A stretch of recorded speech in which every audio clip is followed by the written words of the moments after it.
Good morning to all of you. अभी घटना चक्र पॉलिटी में नेक्स्ट टॉपिक पढ़ेंगे हम लोग राष्ट्रीय प्रतीक। तो चलिए बिना देर किए फटाफट स्टार्ट करते हैं राष्ट्रीय प्रतीक। इसके पहले का जा करके वीडियो प्लेलिस्ट में अगर नहीं देखे हैं तो देख लीजिए। भारतीय झंडा सहित संहिता में उल्लेख है कि राष्ट्रीय झंडे के रंगों और उसके मध्य में चक्र के महत्व का यथेष्ट वर्णन डॉक्टर राधा कृष्ण द्वारा संविधान सभा में किया गया था। तो राष्ट्रीय झंडा का कलर क्या होगा, उसके मध्य में चक्र का क्या इंपॉर्टेंस है, किसने किया? तो डॉक्टर राधा कृष्ण ने किया था। डॉक्टर एस राधा कृष्ण ने स्पष्ट किया कि भगवा या केसरिया रंग जो है वो किसको दर्शाता है? तो वो त्याग और निस्वार्थ भावना को दर्शाता है। भगवा जो रंग है वो त्याग और निस्वार्थ भावना को दिखाता है।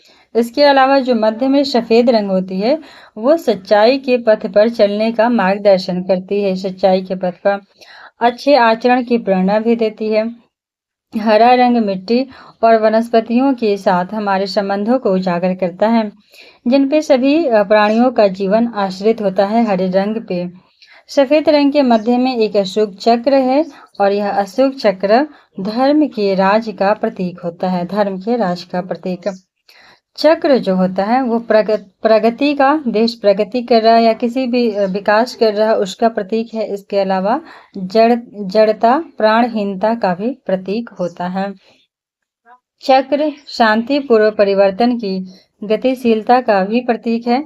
भारत का राष्ट्रीय ध्वज तिरंगा 3 रंगों की पट्टी में विभाजित आयताकार होता है। ठीक है, तो तिरंगा जो है 3 रंग में विभाजित है। इसके अलावा ध्वज की लंबाई और चौड़ाई आप सब लोग को पता है 3 और 2 के अनुपात में होती है।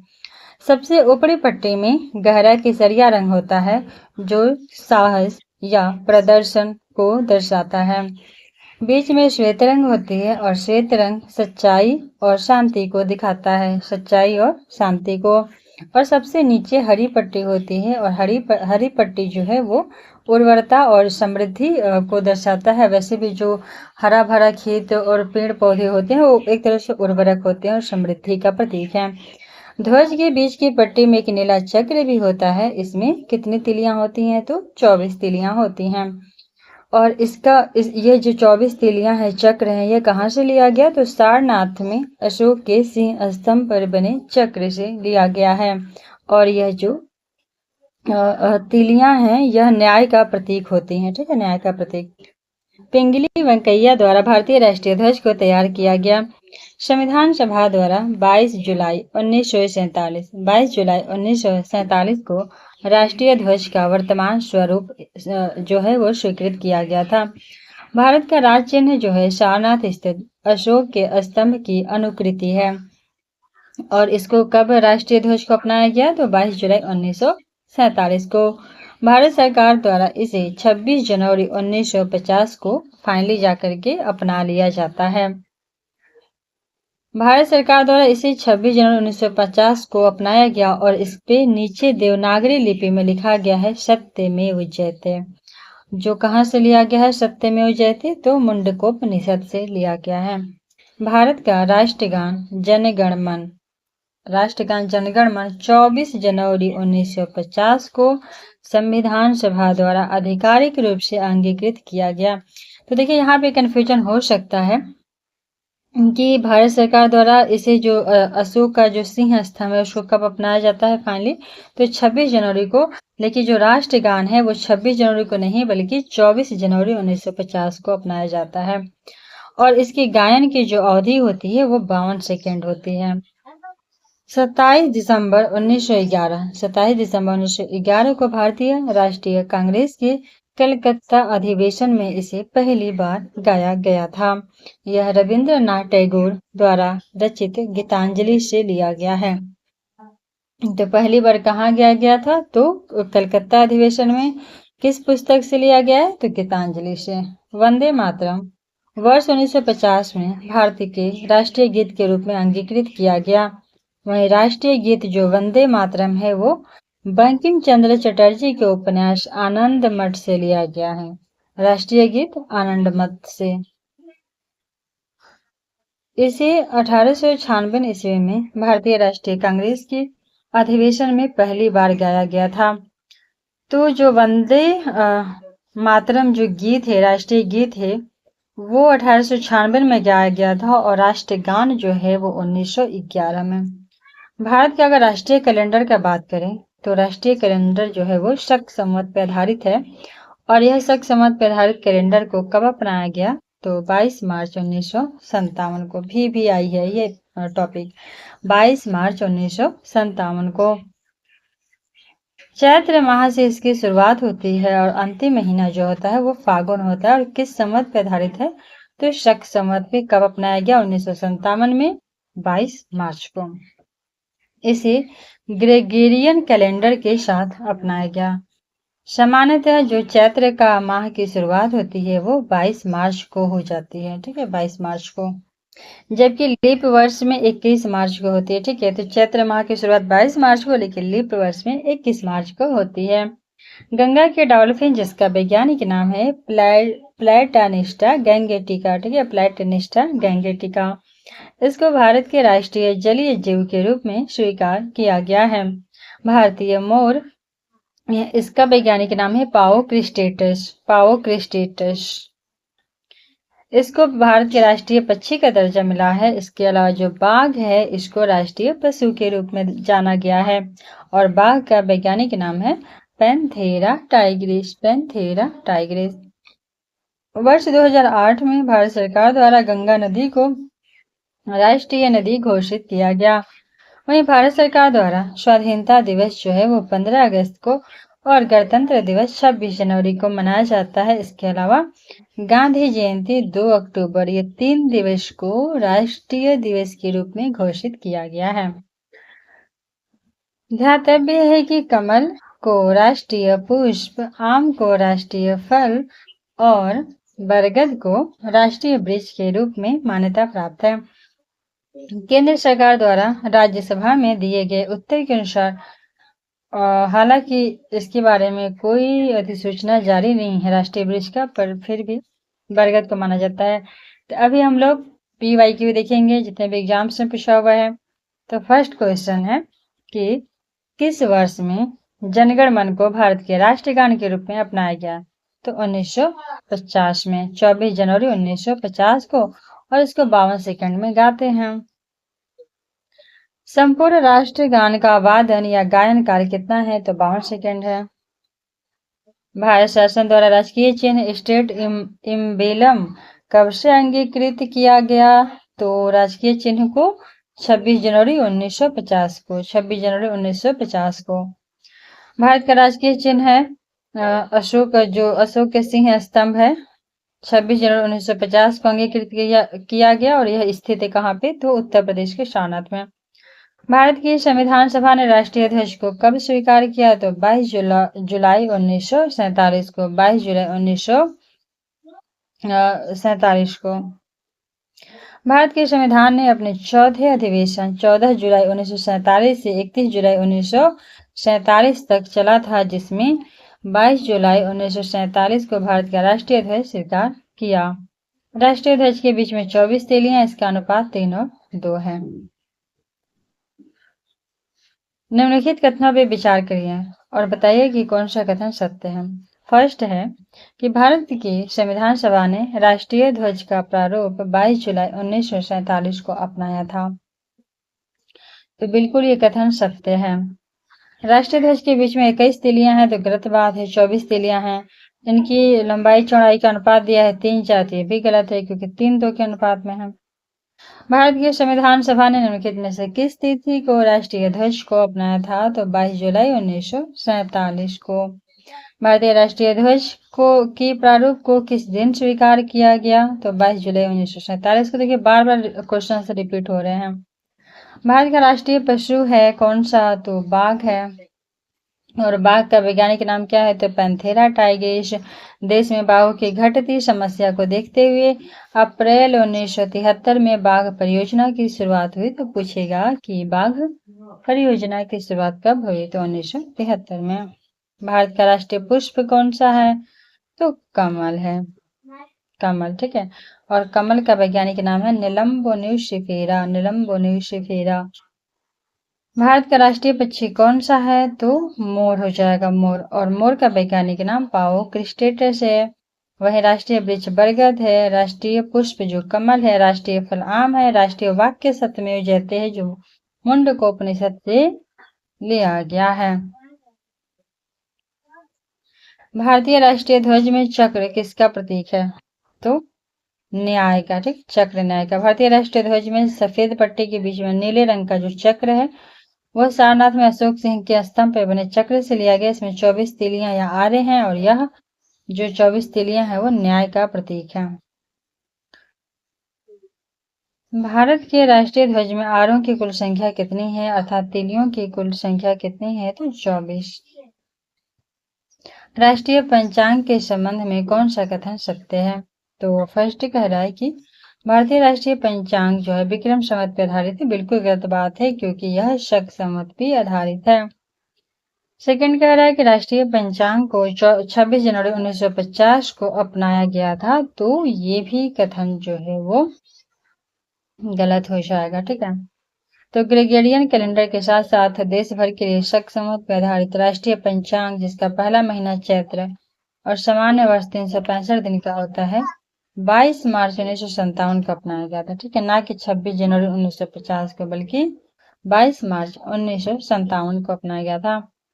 चैत्र का पहला दिन सामान्यतः 22 मार्च को और अधिवर्ष में 21 मार्च को पड़ता है। तो चैत्र का जो पहला महीना शुरू होता है वो जनवरी से नहीं होकर के बल्कि मार्च से शुरू होता है। और मार्च में भी किस मार्च से? तो 22 मार्च से लेके अगर लीप वर्ष चल रहा हो तो लीप वर्ष में 21 मार्च से शुरू होता है। राज्य एवं संघ राज क्षेत्र, तो ये चैप्टर बहुत ही छोटा सा था तो वो तो खत्म हो गया। अभी नेक्स्ट चैप्टर है राज्य एवं संघ राज्य क्षेत्र, तो इसको हम लोग पढ़ेंगे, ठीक है। राज्य एवं संघ राज्य क्षेत्र भारतीय स्वतंत्रता अधिनियम 1947 के द्वारा दो स्वतंत्र एवं पृथक प्रभुत्व वाले देश भारत तथा पाकिस्तान का निर्माण किया गया। देशीय रियासतों के समक्ष 3 विकल्प प्रस्तुत किए गए। भारत में शामिल हो, पाकिस्तान में शामिल हो या फिर आप स्वतंत्र रह सकते हैं। तो ये 3 ऑप्शन जनता को दिया गया।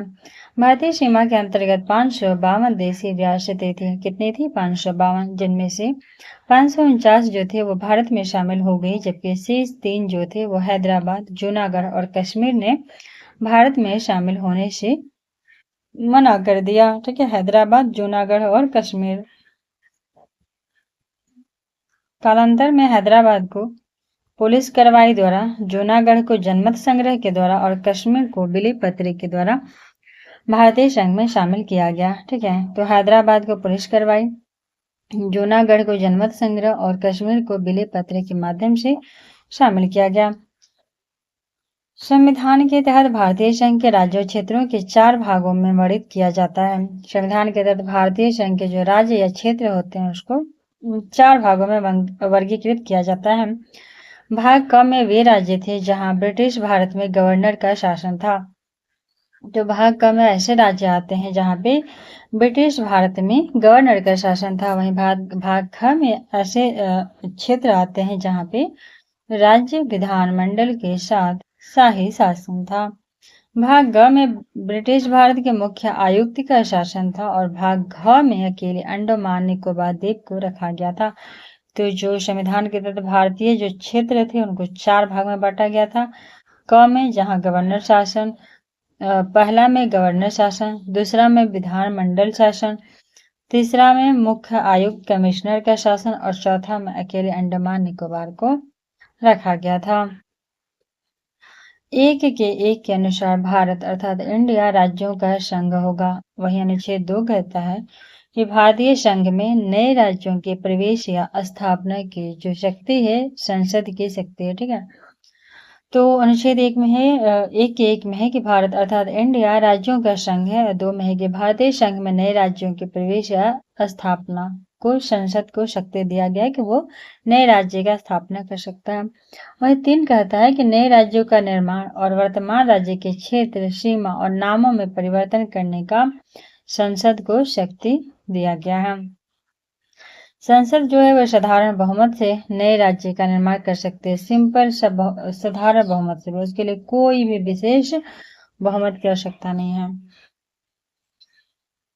भारतीय संविधान संसद को यह अधिकार देता है कि वह नए राज्य बनाने, उसमें परिवर्तन करने, नाम बदलने या सीमा में परिवर्तन के संबंध में बिना राज्यों की अनुमति के यह कदम उठा सकती है। इस हेतु संविधान संशोधन को जो है अनुच्छेद 368 के तहत संशोधन नहीं माना जाएगा। और इसके लिए अगर अन्य राज्य का नाम, सीमा परिवर्तन या कुछ भी करना हो तो उसके लिए कोई भी अलग से संशोधन नहीं माना जाएगा कि 300 जैसे अभी है ना 105 संशोधन, 106 संशोधन, तो इस टाइप का काउंटिंग नहीं होगा। वर्तमान में भारतीय संघ में कितने राज्य हैं? तो 28 राज्य हैं। और कितने संघ राज्य क्षेत्र हैं? तो 8 हैं। संसद संविधान में संशोधन करके किसी भी भारतीय भूभाग को किसी अन्य देश को सौंप सकता है। जून 1948 में भारत सरकार ने इसके धर की अध्यक्षता में भाषाई प्रांत आयोग की नियुक्ति की थी। इसके धर की अध्यक्षता में 1948 में इस आयोग ने अपनी रिपोर्ट में दिसंबर 1948 में पेश किया। तो जो इसके धर की अध्यक्षता में भाषाई प्रांत आयोग बना, जो जून में बना था, और 6 महीने के बाद दिसंबर 1948 में इन्होंने अपना रिपोर्ट तैयार करके दे दिया। आयोग ने राज्यों का पुनर्गठन भाषाई आधार की बजाय प्रशासनिक सुविधा के अनुसार किए जाने की सिफारिश की। और जो रिपोर्ट दी थी इन्होंने कहा नहीं, भाषा के आधार पर नहीं बल्कि प्रशासन के अनुसार होना चाहिए, और ये सही भी है। लेकिन प्रॉब्लम तब शुरू हुआ जब दिसंबर 1948 में कांग्रेस द्वारा इसके धर की कमीशन की अनुशंसाओं का अध्ययन करने के लिए, फिर से उसको कंफर्म करने के लिए, इसके धर को कंफर्म करने के लिए जेवीपी समिति का गठन हुआ। जेवीपी समिति, और इसमें थे जवाहरलाल नेहरू, वल्लभ भाई पटेल और पट्टाभी सीतारामैया। और इन लोगों ने भी तुरंत ही 4 महीने के अंदर अप्रैल 1949 में रिपोर्ट दिया। और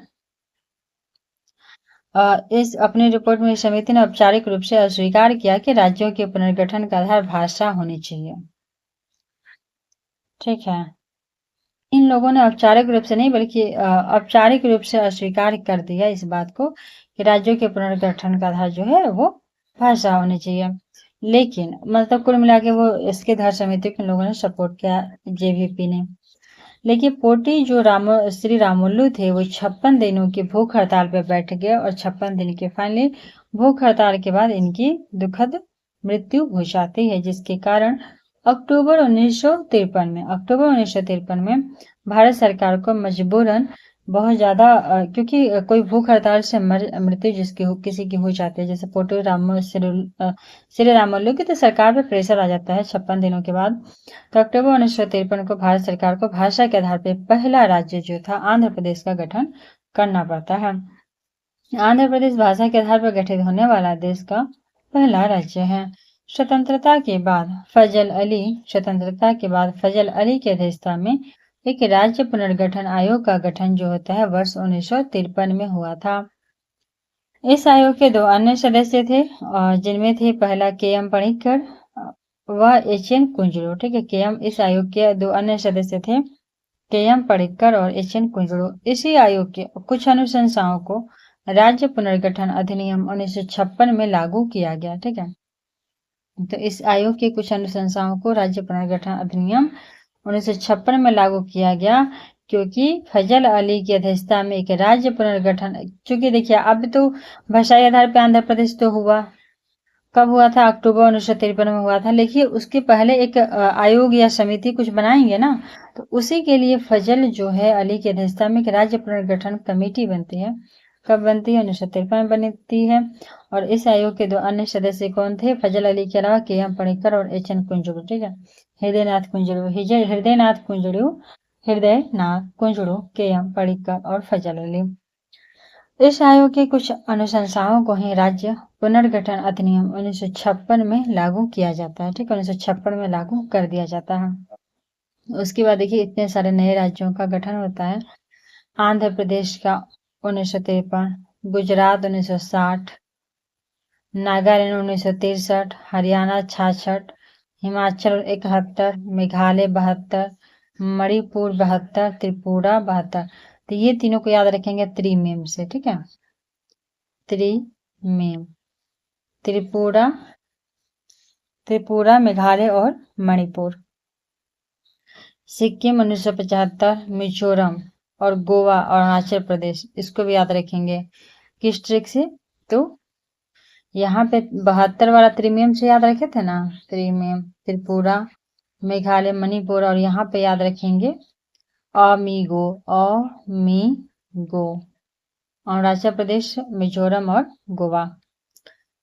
थोड़ा सा यहाँ पर डेट में कंफ्यूजन हो सकता है क्योंकि गोवा 30 मई था, बाकी ये दोनों का दोनों 20 मई को है, ठीक है। छत्तीसगढ़ और उत्तराखंड और झारखंड, ये तो तीनों बिहार से जो है, उत्तराखंड है उत्तर प्रदेश से और झारखंड बिहार से, और छत्तीसगढ़ भी, तीनों का तीनों 2000 में अलग हुआ था। छत्तीसगढ़ 1 नवंबर को, उत्तराखंड 9 नवंबर को और झारखंड 15 नवंबर को, और तेलंगाना सबसे लास्ट में 2014 में 2 जून को हुआ था। अब क्वेश्चन आंसर है इसका PYQ। तो संविधान में हमारे राष्ट्र का उल्लेख किस नाम से किया गया है? तो भारत तथा इंडिया। संविधान में हमारे राष्ट्र का उल्लेख 2 नामों तथा इंडिया के रूप में किया गया। अनुच्छेद 1 के 1 में उल्लेख करता है भारत राज्यों का संघ होगा। संविधान के प्रथम अनुच्छेद के अनुसार भारत क्या है? तो भारत राज्यों का यूनियन है। भारत के राज्य क्षेत्र में राज्यों के राज्य क्षेत्र, संघ राज्य क्षेत्र और ऐसे अन्य राज्य क्षेत्र जो अर्जित किए जाए समाविष्ट होंगे। राज्यों तथा संघ राज्य क्षेत्रों के नाम प्रत्येक के अंतर्गत आने वाले राज्य क्षेत्रों का वर्णन करता है प्रथम अनुसूची में, ठीक है। संविधान के निम्नलिखित में से किस प्रावधान के अंतर्गत भारतीय संसद को नया राज्य बनाने का अधिकार है? तो अनुच्छेद 3 में है। नया राज्य 3, भारतीय संविधान के अनुच्छेद 3 के तहत नए राज्यों का निर्माण, उनके क्षेत्र सीमा, नाम में परिवर्तन, ये सब का शक्ति दिया गया है। वहीं 2 के तहत बात करें तो भारतीय संघ में नए राज्यों के प्रवेश या स्थापना की शक्ति संसद को है। नए राज्य के प्रवेश या स्थापना, तो भारतीय संसद को नया राज्य, यहाँ पे नया राज्य बनाना है, यहाँ पे नए राज्य का प्रवेश करना है या स्थापना, 2 के तहत। नए राज्य के गठन की शक्ति निहित है किसमें? तो संसद में। बिल्कुल संसद ही नए राज्य का गठन कर सकता है। भारत के संविधान के अंतर्गत निम्नलिखित में से किसको राज्य की सीमाओं को परिवर्तित करने की शक्ति प्रदान की गई है? तो संसद को। एक राज्य को संघ में सम्मिलित करने या नए राज्यों की स्थापना करने की कार्यपालिकी यह शक्ति निम्नलिखित में से किसे प्राप्त है? तो संसद को प्राप्त है।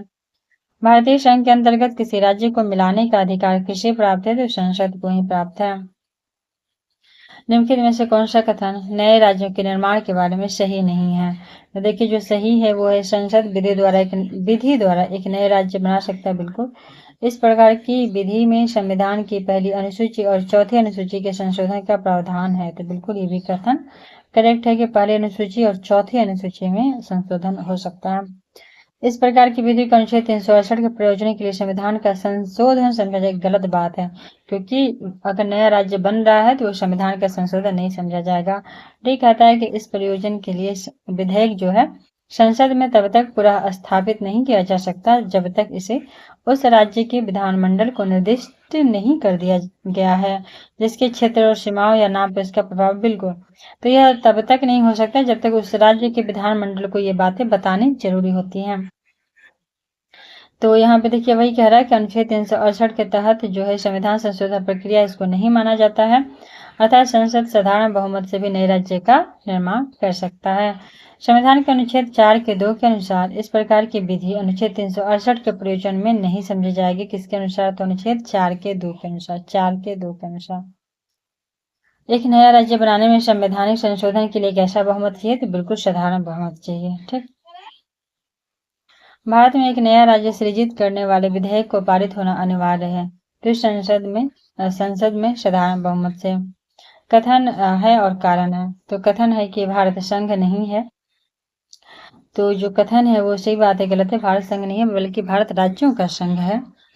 और कारण कह रहा है कि किसी भी राज्य का क्षेत्र सीमा नाम उसकी सहमति के बिना भी परिवर्तित करने की शक्ति संघीय संसद को प्राप्त है। तो बिल्कुल ये कथन सत्य है। तो अनुच्छेद 1 के अनुसार भारत राज्यों का संघ है और यहाँ पर अनुच्छेद 3 के अनुसार है कि संसद बिना राज्यों की सहमति के भी ऐसा कर सकती है। संसद राज्य विधानमंडल के संसद पर बाध्यकारी नहीं, बस उसको इन्फॉर्म कर देगी। संवैधानिक प्रावधानों के अनुसार राज्यों की सीमाओं को बदलने के लिए किसकी सहमति की आवश्यकता नहीं है? तो राज्य की नहीं है। ठीक है, राज्य की नहीं है। राज्य की विधानसभा सदन की, राज्य के मुख्यमंत्री की। तो यहाँ पे है कि किसकी सहमति की आवश्यकता है? संवैधानिक प्रावधान के अनुसार राज्य की सीमाओं को बदलने के लिए राज्य की नहीं सहमति की आवश्यकता है। निम्नलिखित में से कौन एक नए राज्य के निर्माण के लिए संवैधानिक उपबंध नहीं है? तो नहीं है तो एक राज्य संघ राज्य क्षेत्र शामिल कर सकेगा, यह नहीं है। भारतीय संविधान के अनुच्छेद 3 के अनुसार किसी राज्य की सीमा बदलने, नए राज्य का निर्माण करने या उनके नाम में परिवर्तन करने का अधिकार केवल संसद को दिया गया है, ठीक है, ना कि संघ जो राज्य है उस संघ राज्य क्षेत्र शामिल करेगा, ऐसा कुछ भी नहीं है। निम्नलिखित में से कौन सा संविधान के अनुच्छेद 3 के तहत संसद के एक कानून द्वारा संभव नहीं है? तो ये हो जाएगा नए राज्यों का प्रवेश, ठीक है, नए राज्यों का प्रवेश।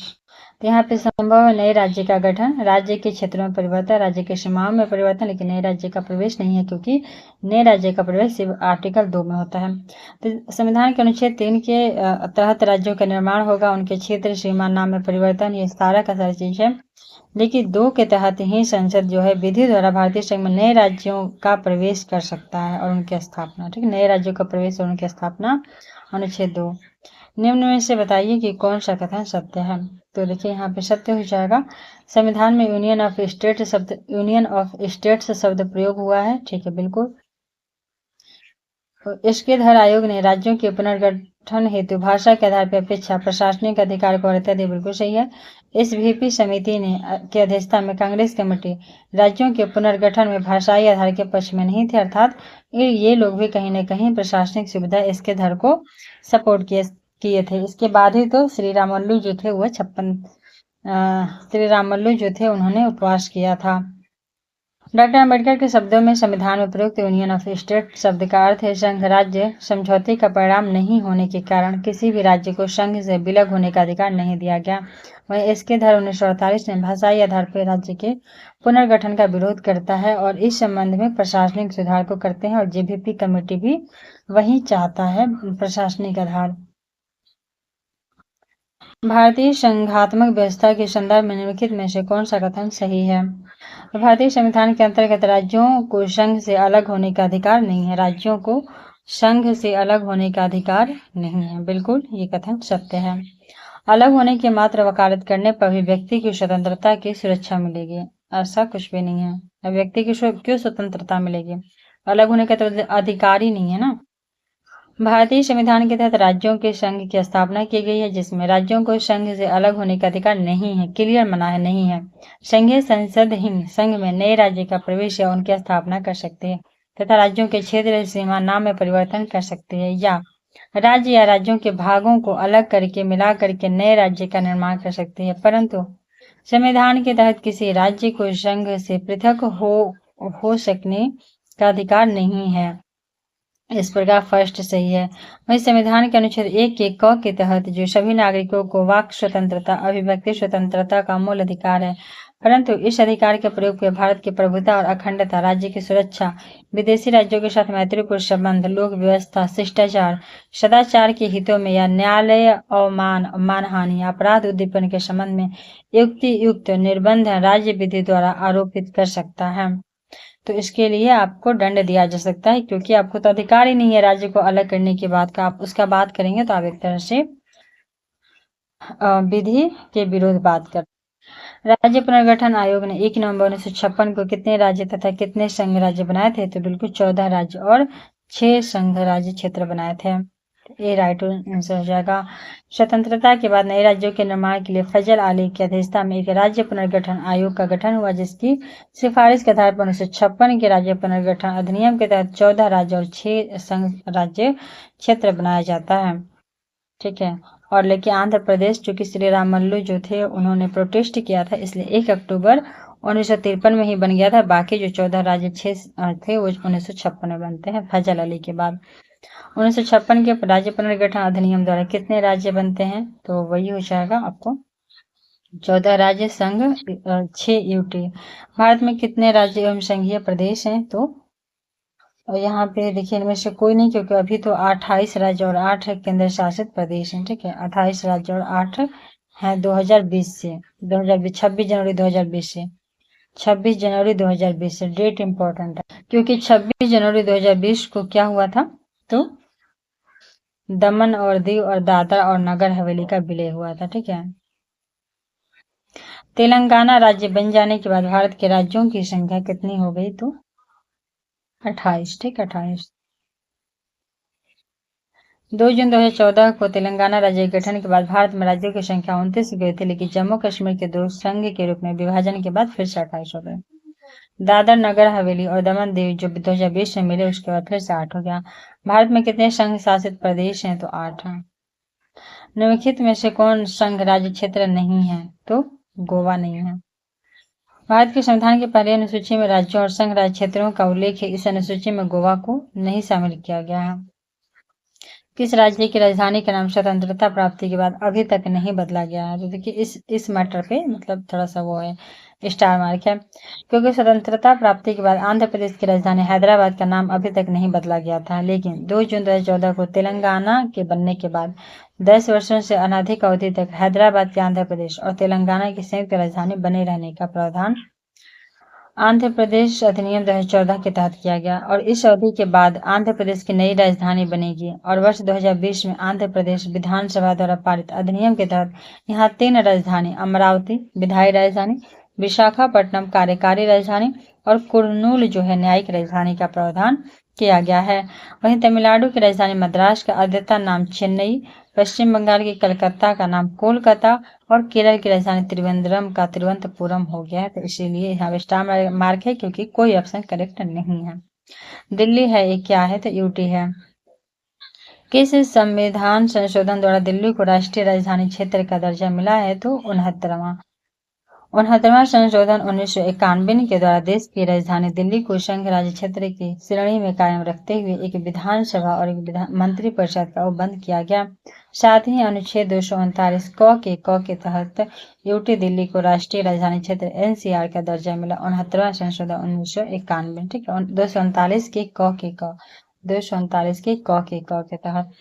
भारत के संविधान के अनुच्छेद 240 के अंतर्गत कुछ संघ राज्य क्षेत्रों के लिए विनियम बनाने की राष्ट्रपति की शक्ति के संदर्भ में कौन सा युग्म सम्मिलित नहीं है? तो देखिए ये क्वेश्चन बहुत मतलब पूछ सकता है। तो 240 के 1 के क के तहत अंडमान निकोबार, ख में लक्षद्वीप, ग में दमन द्वीप और घ वाला जो है वो गलत है। यहाँ पे इसको लिस्ट को हम लोग पढ़ लेते हैं। तो चूंकि भारतीय संविधान का अनुच्छेद 240 जो है कुछ संघ राज्य क्षेत्रों के लिए विनियम बनाने की राष्ट्रपति की शक्ति है। इसके अनुसार जो राष्ट्रपति हैं 1 के क के तहत 240 के 1 के क के तहत अंडमान निकोबार, ख में लक्षद्वीप, ग में दादर नगर हवेली, घ में दमन दीव और अंग में पुदुचेरी है। लेकिन अभी दादर और दमन जो है दादर नगर हवेली दमन दीव जो अधिनियम 2019 के द्वारा जो अनुच्छेद 240 के 1 के ग के तहत ही हो गया है ये सब। तो इसकी वजह से क्या हुआ, जो घ था दमन दीव का उसको विलोपित कर दिया गया है। तो देखिए फिर से इसको याद कर लेते हैं। क में अंडमान निकोबार, ख में लक्षद्वीप, ग में दादर नगर हवेली दमन दीव और अंग में घ खत्म हो गया, इसको खत्म कर दिया गया और अंग में पुदुचेरी, ठीक है, अंग में पुदुचेरी। चलिए निम्नलिखित कथनों में से कौन सा एक कथन गलत है? तो गोवा को 1987 में मिला पूर्ण राज्य, बिल्कुल सही है। दीव खंबात की खाड़ी में टापू, ये भी सही है। दमन और दीव को भारतीय संविधान के 56वें संशोधन द्वारा गोवा से अलग किया गया, ये भी करेक्ट है। दादर नगर हवेली 1954 तक फ्रांसीसी औपनिवेशिक के अंतर्गत रहा था, तो ये गलत बात है, क्योंकि 1954 तक जो है वो पुर्तगाली शासन के अधीन थे, ना कि फ्रांसीसी, ठीक है। 1954 तक थे, सही बात है, लेकिन पुर्तगाली कौन? दादर और नगर हवेली। और दमन दीव जो है 56वें संशोधन से गोवा से अलग होता है। सिक्किम भारत का एक राज्य बनता है 35वें संशोधन के तहत। तो 35वां संशोधन 1974 के द्वारा सिक्किम को भारत में संयुक्त राज्य के रूप में शामिल किया गया और 36वें संविधान संशोधन द्वारा 1975 द्वारा इसको 22वां पूर्ण राज्य का दर्जा दिया गया। तो यहाँ पे 35-36 में कंफ्यूजन हो सकता है, क्योंकि 35वां में सिक्किम को सहयुक्त राज्य एसोसिएट स्टेट के रूप में शामिल किया गया और 36वां जगह संशोधन 1975 में उसको 22वां राज्य बना लिया जाता है। भारत का सिक्किम को 22वां राज्य 1975 में। निम्नलिखित संविधान संशोधनों में से किसके द्वारा सिक्किम को विधिवत भारत संघ के रूप में? तो 36वां। बिहार को काटकर एक पृथक वनांचल राज्य का बनाना संभव हुआ है। तो देखिए राज्य विधानसभा में कानून पारित करके, तो इसका इनमें से कोई नहीं दिया है, ठीक है। तो राज्यों का निर्माण करने का अधिकार अनुच्छेद 3 के अनुसार संघीय संसद का है, अतः बिहार को काटकर पृथक वनांचल राज्य का बनना संसद के प्रावधानों द्वारा ही संभव है, इसीलिए डी हो जाएगा, क्योंकि राज्य विधानसभा नहीं कर सकता, राज्यपाल संवैधानिक औपचारिकता कोई नहीं कर सकता। निम्नलिखित राज्यों के गठन पर विचार कीजिए और बताइए कि इन्हें कालानुक्रम में सजाना है। ठीक, तो गोवा 23 मई 1987, तेलंगाना 2014, झारखंड 15 नवंबर 2000, हरियाणा 1 नवंबर 1966। यहाँ पे फिर से इसको भी मिलान करना है, तो देखिए इतने सारे स्टेट हैं। तो आंध्र प्रदेश 1953, राजस्थान 56, महाराष्ट्र 60, नागालैंड 63, हरियाणा 66, हिमाचल प्रदेश 71, मेघालय 72, अमिगो त्रिमेम था, त्रिपुरा, मेघालय और मणिपुर 72, सिक्किम 75, अरुणाचल प्रदेश 87 और अमिगो, अरुणाचल प्रदेश, मिजोरम, गोवा 87 और झारखंड 36 और उत्तराखंड 2000 तो था ही। नीचे दिए गए राज्यों को भारत संघ के संपूर्ण राज्य का दर्जा प्राप्त होने का सही कालानुक्रम कौन सा है? तो नागालैंड, हरियाणा, फिर सिक्किम, फिर अरुणाचल प्रदेश। ठीक है, अरुणाचल प्रदेश 87, हरियाणा 66, सिक्किम 75 और नागालैंड कब था? तो देखिए नागालैंड 63 में था। ठीक है, 63 तो हुआ ना, 63 में नागालैंड, 66 में हरियाणा, सिक्किम हो गया आपको 75 और अरुणाचल प्रदेश 87। छत्तीसगढ़ राज्य स्वरूप में आया था कब? तो 1 नवंबर 2000 को। ठीक है, 1 नवंबर 2000 को। उत्तराखंड राज्य की स्थापना 9 नवंबर को होती है। निम्न राज्यों का सृजन वर्ष 1960 के बाद हुआ, उनको एक आरोही क्रम में सजाना है। देखिए, तो इसका राइट आंसर क्या हो जाएगा? सी, 3 1 4 2, क्योंकि 3 ये 63, एक फिर से वही 66 और 3 1 फिर 4 हो जाएगा मेघालय, अमिगो 27, त्रिमेम 72 और फिर सिक्किम 75। भारत में निम्नलिखित राज्यों के बनने के सही कालानुक्रम की पहचान कीजिए और वही चीजें सेम बार बार। निम्न राज्यों के निर्माण का सही आरोही क्रम है, तो अगर याद हो जाएगा ना आपको लोग को तो वो बन जाएगा। फिर से वही नागालैंड हो जाएगा कितना, 63, मेघालय, अमिगो 72, सॉरी त्रिमेम 72, सिक्किम 75 और ये 87। यहाँ भी उसको आरोही क्रम में सजाना है, तो देखिए यहाँ पे हरियाणा, महाराष्ट्र और राजस्थान। ठीक है, 66 में हरियाणा, फिर महाराष्ट्र, फिर राजस्थान। तो यहाँ पे महाराष्ट्र हो जाएगा। अब क्या महाराष्ट्र, एक सेकंड, हाँ थोड़ा जाए, तो महाराष्ट्र हो जाएगा 60 में, राजस्थान 56 में, अरे 66 में, और वही पूछा सबसे ज्यादा कम, तो 66 में, महाराष्ट्र 60 में और राजस्थान 56 में। यहाँ पे मिलान करना है, देखिए फिर से तो इसका राइट आंसर क्या हो जाएगा? तो यहाँ पे देखिए थोड़ा सा वो हो गया, क्योंकि यहाँ पे सिक्किम हो जाएगा 75 में हो जाएगा, तेलंगाना 2014 में हो जाएगा, झारखंड 2000 में हो जाएगा, नागालैंड वाला गलत दे दिया है। ठीक है, क्योंकि नागालैंड 63 में है, एक साल वो ज्यादा कर दिया। निम्नलिखित में से किस राज्य का गठन जो है वर्ष 1948 में हुआ है? तो यहाँ पे देख लीजिए 1948 में हिमाचल प्रदेश का हुआ है। बाकी सबका 15 अगस्त, पश्चिम बंगाल जो है 15 अगस्त 1947, असम 1947, पंजाब 1947 प्रोविंस बना था, और जबकि इसका स्टेट जो बना था वो राज्य के लिए स्टेट शब्द का प्रयोग हुआ है। इस आधार पर दिए गए विकल्प में से कोई सही नहीं होगा, परंतु यदि राज्य का अर्थ प्रोविंस से लिया जाए तो 1948 में हिमाचल प्रदेश सही होगा। तो यहाँ पर राज्य की जगह पे यह प्रोविंस कहा था, तब हिमाचल प्रदेश सही होता, क्योंकि स्टेट जो था वो हिमाचल प्रदेश 1971 में बना था। पश्चिम बंगाल, असम और पंजाब 50 में बना था, 26 जनवरी 1950 को पश्चिम बंगाल, असम और पंजाब बना था, और हिमाचल प्रदेश 1971 में बना था। निम्न में से एक कथन असत्य है, उसको बताइए। तो मैसूर राज्य का नया नाम तमिलनाडु रखा गया, बिल्कुल ये गलत बात है, तो ये गलत ऑप्शन हो जाएगा। ठीक है, तो सही हो जाएगा कि गोवा को दमन दीव से अलग किया गया था, बम्बई राज्य गुजरात महाराष्ट्र में विभाजित किया गया, बिल्कुल, हिमाचल प्रदेश पहले संघ शासित प्रदेश की सूची में था। तो मैसूर राज्य नाम परिवर्तित अधिनियम 1973 के द्वारा मैसूर राज्य का नाम कर्नाटक है, ना कि तमिलनाडु। गोवा दमन दीव पुनर्गठन अधिनियम 1987 के द्वारा गोवा को अलग किया गया। वहीं बम्बई पुनर्गठन अधिनियम 1960 के द्वारा बम्बई राज्य को गुजरात एवं महाराष्ट्र में विभाजित किया गया। हिमाचल प्रदेश अधिनियम 1970 के द्वारा हिमाचल प्रदेश संघ राज्य क्षेत्र को 25 जनवरी 1971 को राज्य का दर्जा दिया गया। भाषा के आधार पर राज्यों के गठन हेतु राज्य पुनर्गठन आयोग की स्थापना कब की जाती है? तो 1955 को की जाती है, 30 सितंबर को। और जो थी फजल अली का जो आयोग था कमीशन, 2 अन्य सदस्य थे, के एम पड़िक्कर और हृदय नाथ कुंजरू। तो इन लोगों को 1953 में दिया गया था, लेकिन 1955 में इन लोगों के द्वारा रिपोर्ट प्रेस वो हुआ, रिपोर्ट सबमिट हुआ और 55 में जाकर पुनर्गठन आयोग की स्थापना हुई। 29 दिसंबर 1953 को ही हुआ था पुनर्गठन आयोग, लेकिन ये रिपोर्ट जो थे अपना 55 में दिए थे। ठीक है, रिपोर्ट 55 में। भाषाई आधार पर राज्यों का पुनर्गठन जो है किस वर्ष में हुआ था? तो 1956 में। और जो पुनर्गठन फिर से उसका हुआ आयोग का, तो 56 में हुआ। 1956 द्वारा भाषाई आधार पर राज्यों का पुनर्गठन वर्ष 1956 में किया गया। विदित हो कि भाषा के आधार पर सबसे पहले आंध्र प्रदेश जो 1953 में बना दिया गया। भाषाई आधार पर सर्वप्रथम किस राज्य का गठन हुआ था? तो आंध्र प्रदेश का। निम्नलिखित में से कौन सा भारत में भाषा के आधार पर पहला बना? तो आंध्र प्रदेश। बार बार सेम क्वेश्चन। आंध्र प्रदेश एक भाषाई राज्य के रूप में गठित किया गया था 1953 में।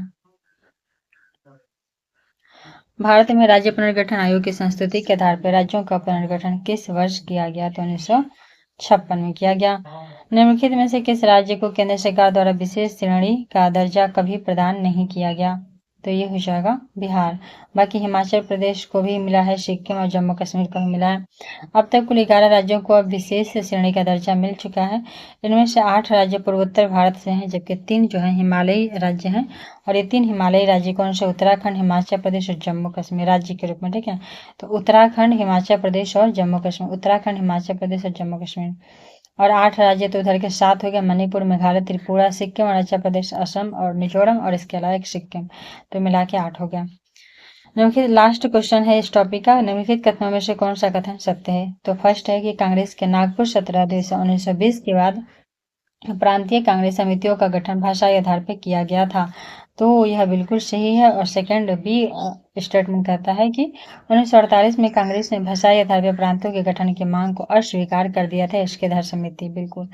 तो भारतीय राष्ट्रीय कांग्रेस का 35वां जो अधिवेशन 1920 में होता है नागपुर में बी राघवाचारी की अध्यक्षता में। नागपुर में बी राघवाचारी की अध्यक्षता में 1920 में 35वां अधिवेशन होता है। इसी अधिवेशन के बाद प्रांतीय कांग्रेस समितियों का गठन जो है वो भाषाई आधार पर किया गया था। भारत की आज़ादी के बाद वर्ष 1948 में संविधान सभा ने एस के धर के नेतृत्व में भाषाई राज्य आयोग की नियुक्ति की। इस आयोग ने भाषा के आधार पर प्रांतों के गठन को नकार दिया। दिसंबर 1948 में कांग्रेस द्वारा इस आयोग की संस्तुतियों पर विचार करने हेतु जवाहरलाल नेहरू, वल्लभ भाई पटेल, प्रताप सिट्टारामैया, SVP, तीन सदस्यीय JVP, जवाहरलाल नेहरू, सरदार वल्लभ भाई पटेल और पट्टारमैया, इन लोगों ने अप्रैल 1949 में अपना रिपोर्ट प्रस्तुत करते हैं और भाषाई आधार पर प्रांतों के गठन को ये लोग भी जो थे वो अस्वीकार कर देते हैं धर आयोग के जैसा। ठीक है, उसके बाद रामल्लू का क्या होता है? विरोध प्रदर्शन होता है, भूख हड़ताल होती है, फिर आंध्र प्रदेश का गठन होता है और फिर जाके फजल अली आयोग आता है, वो भाषाई आधार का सपोर्ट करता है और लास्ट में 1956 में पुनर्गठन अधिनियम ला करके 14 राज्य केंद्र शासित बनते हैं। और इसी के साथ ये चैप्टर होता है क्लोज। ठीक है, तो 2 चैप्टर कंप्लीट हो गया और अभी नेक्स्ट चैप्टर नागरिकता है, इसको हम लोग नेक्स्ट वीडियो में देखेंगे। Thanks for watching. सभी एग्जाम को देखते हुए जल्दी जल्दी खत्म कर रहे हैं। ठीक है, आप लोग पढ़ते रहिए, स्वस्थ रहिए, मस्त रहिए, एग्जाम की तैयारी करिए। ठीक है, बेस्ट ऑफ लक।